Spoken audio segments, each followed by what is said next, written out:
Hello friends, welcome to Sarah's Kitchen.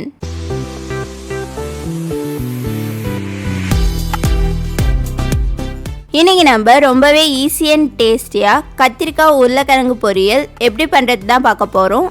அதுக்கு முன்னாடி நம்ம சேனலை சப்ஸ்கிரைப் பண்ணாமல் இருந்தீங்கன்னா மறக்காமல் சப்ஸ்கிரைப் பண்ணிக்கோங்க. வாங்க எப்படி பண்ணுறதுன்னு பார்க்கலாம். ஃபஸ்ட்டு கடாயில் 2 ஸ்பூன் எண்ணெய் ஊற்றிட்டு எண்ணெய் சூடாயிட்ட பிறகு 1 ஸ்பூன் கடுகு, 4 காஞ்ச மிளகா, கொஞ்சம் கருவேப்பிலை ஆட் பண்ணிக்கோங்க.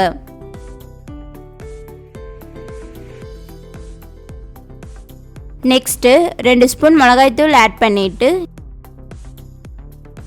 எண்ணெயிலே கொஞ்ச நேரம் வதக்கி விடுங்க. இப்போது கட் பண்ணி எடுத்து வச்ச உருளைக்கிழங்கு, கத்திரிக்காவை ஆட் பண்ணிவிட்டு மிளகாத்தூள் எல்லாம் மிக்ஸ் ஆகிற மாதிரி நல்லா வதக்கி விடுங்க. தேவையான அளவுக்கு உப்பு ஆட் பண்ணிக்கோங்க.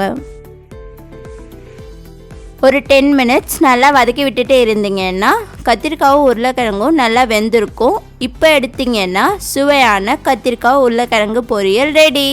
இதை நீங்கள் ரசம் சாதம் கூட வச்சு சாப்பிட்டீங்கன்னா டேஸ்ட் ரொம்பவே நல்லாயிருக்கும். ஆல்ரெடி நம்ம சேனலில் ரசம் எப்படி பண்ணுறதுன்ற வீடியோவை போட்டுருக்கோம். லிங்க்கு டிஸ்கிரிப்ஷனில் ஆட் பண்ணுறேன், மறக்காமல் செக் பண்ணி பாருங்கள். இது உங்கள் வீட்டில் ட்ரை பண்ணிவிட்டு எப்படி இருக்குன்னு கமெண்ட்டில் சொல்லுங்கள். இந்த வீடியோ உங்களுக்கு பிடிச்சிருந்தா லைக் பண்ணிவிட்டு உங்கள் ஃப்ரெண்ட்ஸ் அண்ட் ஃபேமிலிக்கு ஷேர் பண்ணுங்கள். இன்னும் நம்ம சேனலை சப்ஸ்கிரைப் பண்ணாமல் பார்த்துட்டு இருக்கோங்க, மறக்காமல் சப்ஸ்கிரைப் பண்ணிக்கோங்க.